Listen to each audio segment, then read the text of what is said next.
Well, hello. So today we're going to talk a little bit about trauma-informed care and the ACEs scoring. And recent times have brought forward this work regarding ACEs. Real interesting work. I want to talk about it today in the context of the work that we do in the perinatal world. I'm happy to have my dear friend and colleague, Paula Rojas, with us today. Paula, do you want to introduce yourself? Sure. Thank you, Jenny, for inviting me. My name is Paula Rojas, and I am a midwife, kind of working with and following the leadership of Jennie and all of her amazing work. And I work in a local setting at Mama Sana Vibrant Woman in Austin, Texas, but I'm also a community organizer working with Jennie on the work of the National Perinatal Task Force. And I'm happy to be here and have this conversation with you. And I'm happy you're here too. I have found over the years of knowing you, the tremendous wealth of knowledge that you have and the way you bring the holistic, all around, the wraparound components to your work. Both of us as midwives, obviously, we know and understand the midwifery model of care. And of course, midwifery is a patient-centered, woman-centered, person-centered care model. And that's really great because then we're not just focusing on the medical aspects of providing prenatal, birth, or postpartum care. We're looking at the whole person. And when we talk about this type of impact from non-clinical or non-medical aspects of people's pregnancy, birth, their childbearing year experiences, this is when we really begin to understand that there's more to this than the physiological growing of a baby, delivering the child, and then, nurturing and parenting from there. Let's talk a little bit then about ACEs. ACEs, as far as the acronym stands for Adverse Childhood Events, and there is a scoring system of those events, and the score can lead to understanding better and deeper why somebody's health or health issues are apparent. And there's been a relationship found between things that may have happened in childhood, adverse events that have happened in childhood, and current or adult health. Let's talk a little bit about that. Yeah. Yeah, so I think that that's so key, is to really be clear about the fact that, yes, ACEs point to these events and point to the impact of these events in later life. I think one of the most important pieces of that work is that it helps us to recognize there's a reason for, like, something that's manifesting in current present day may have had its genesis earlier. And so along with epigenetics, for example, we're beginning to see how these things are moving through generationally because they're being passed through mother to baby to, through the family line.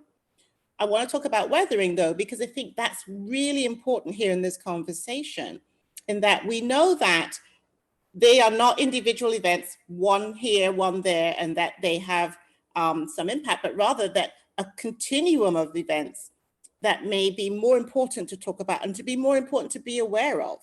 So I'm really keen to talk about the structural side of how our society, our environments, our surroundings cause such weathering, that's also important to understand when we're providing holistic care to women, babies, families, communities.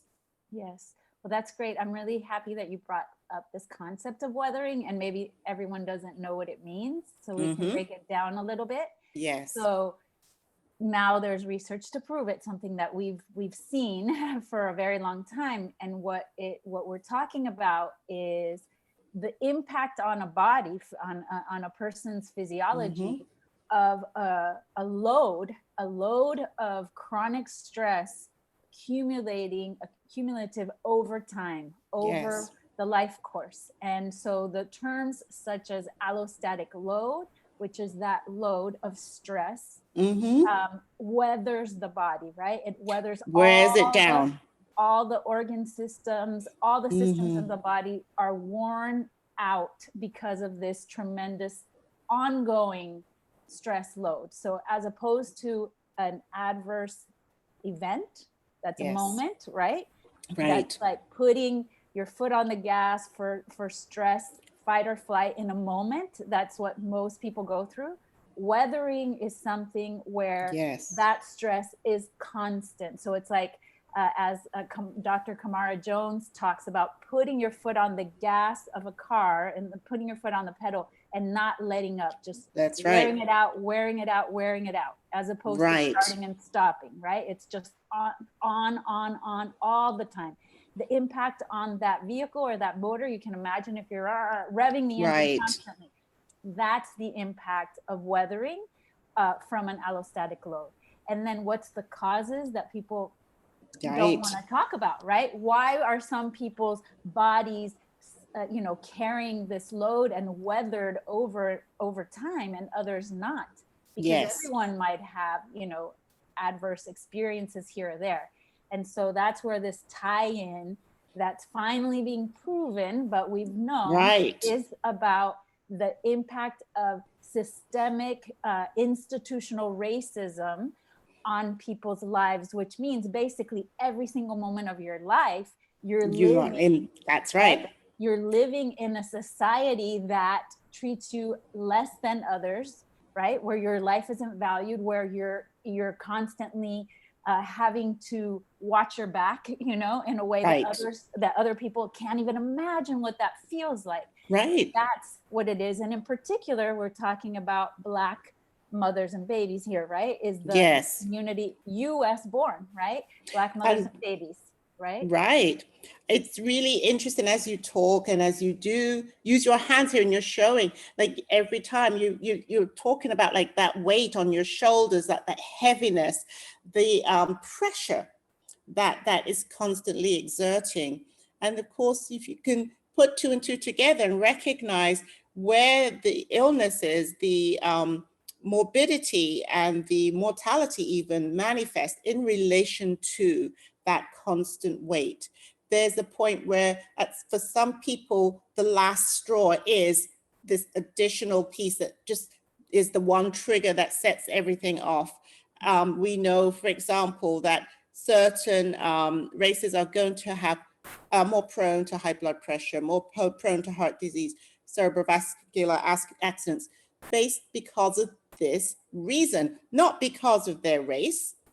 So it's really clear to point out that it's racism, not race. Right. It's sexism, it's classism, ableism. It is anything that marginalizes people based on who they are, but is accepted and condoned even inside of structural and historical ways of being that have us all complacent, if you will, because we don't understand perhaps, but also because this is how things are and have been historically. So the root causes for the inequities are what we can mitigate because we understand the impact of those root causes in terms of weathering, in terms of adverse childhood events, in terms of just general stress, allostatic load.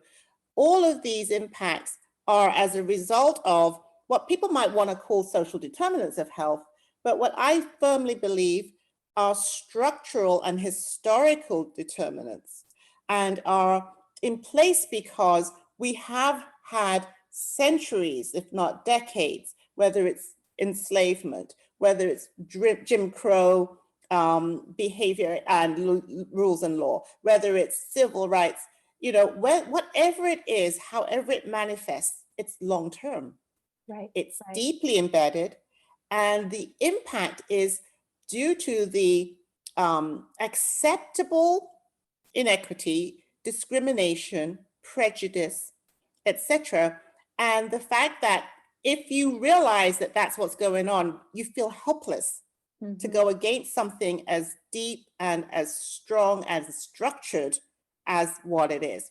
When we talk about perinatal health, when we talk about maternity, when we talk about women and people who are during in their childbearing year, we know that these forces come against them and are going to manifest somewhere along the line in terms of their physiological situation.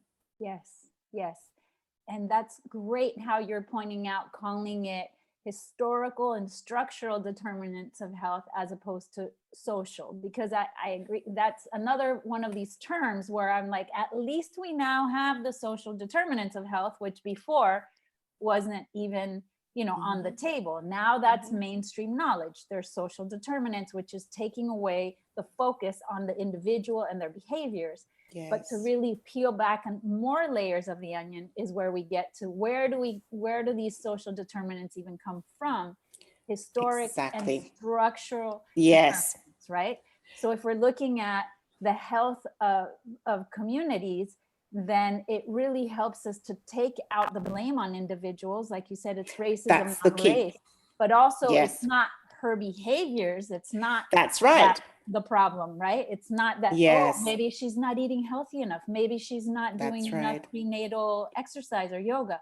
But it's understanding that even when people do Everything. everything right, Yes. they're going to have worse outcomes because of this.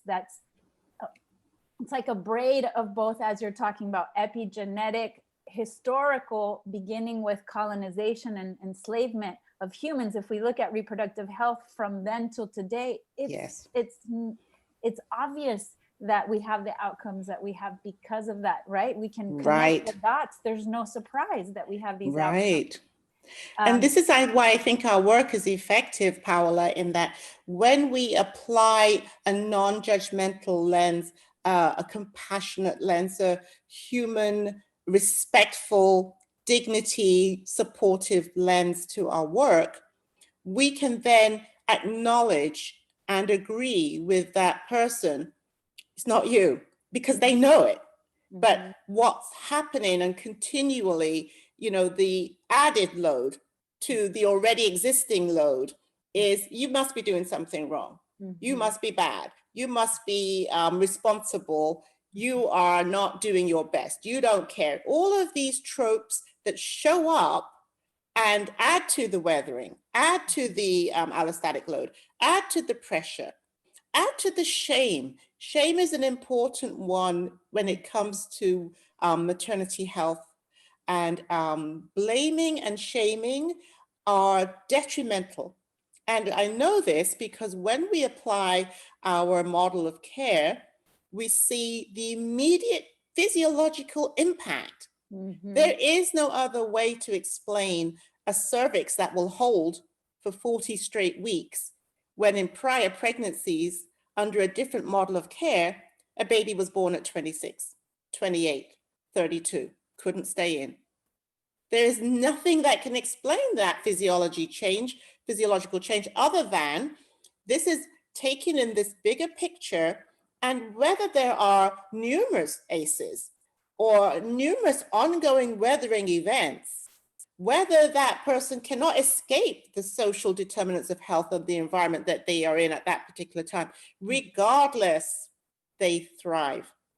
And this is why it's important to understand this in the context of how you, as a provider, as a practitioner, inside of this work, can make a tremendous difference by acknowledging, by understanding, by listening. You can't fix it necessarily, but you must bring your awareness to your work such that you can then support what we know for sure, what our data is proving, is the absolute mitigation of many of these causes of poor outcomes, the morbidities and mortality. This way of thinking is saving lives. And for that, I'm very grateful. And I really feel like, this is an important side of our work. Don't dismiss it. And when you get involved and caught up in let me do the best measuring of the uterus I can, or let me do the best back rubbing that I know how to do, that's important. But please consider the equal importance of providing care and support around these issues as well. Yes. Thank you for making that clear, because I think part of what's happening here is that not only is there the blame and shame situation, but imagine what it's like on the other side of that, which is to think either there's something wrong with me or I'm crazy, right? I'm Right. crazy when I realize that it's actually structural, when I know that it's beyond, my choices, what's happening to me. Mm-hmm. But that is what I find in my work as a midwife, is when people say, oh, I'm not crazy. It's not me, Yes. right? Right. It's not me. It's systemic. And the way that we do our care is kind of weaving that in Yes. collectively so that everyone can be like, oh, we're That's all right. going through this together and it isn't me. And many people say to us, oh, I don't feel like I'm crazy anymore. That's right. And so That's that's right. part of the other side of it. And I would Mm-hmm. say, for me as a Latina mother, woman, when I see what I'm seeing now with, ICE raids happening, and then Mm-hmm. we're seeing it in certain communities after mass raids or things, then there's more, prematurity Yes. happening. There's all Yes. kinds of Yes. impacts soon after, within that, 6 Yes. to 8 months. These are these, point in time forms of trauma, collective Yes. trauma. Then I Yes. think, imagine if that's what's happening here, imagine what hundreds and hundreds and hundreds of years for people of Mm-hmm. African descent who've Mm-hmm. been dealing with this for hundreds of years, not an ICE raid, that's happened in the last few Yes. years, but hundreds of years. That accumulation, right, Yes. is something that I can't fathom actually in myself or in my work, but I think is what is causing these outrageous, outcomes in this country that we aren't Absolutely. reckoning with. We aren't reckoning with. And so I Yes. think these tools that you're talking about hopefully can serve as a bridge between Mm-hmm. what everybody's now recognizing, ACEs, social determinants, a bridge between that knowledge and this much deeper systemic historical understanding that is both multi-generational and Yes. cumulative in the life course of the person. Both coming together is what you're opening that door, I think, with Mm-hmm. your work, to that bigger bridge. And that's part of why I'm so excited about this program that you're leading. Well, thank you. And I think that we'll stop here, but I encourage you to keep looking for information, follow these new studies, this new work that comes out, but keep your framework. Know now and interpret the information, the data, and the studies from that perspective. Ask yourself the questions so you can continue individually and growing your networks of people who believe and understand the same way you do, so that all of us together across the interdisciplinary spectrum of perinatal providers, all of us need the same approach, the same understanding, the same background to get to the same outcome. Yes. And Paula, thank you for joining me today. It Thank was you for really having me. wonderful. Thank you for You're having me, Jennie. welcome. Take care. Okay. Thank you. Bye-bye. Bye.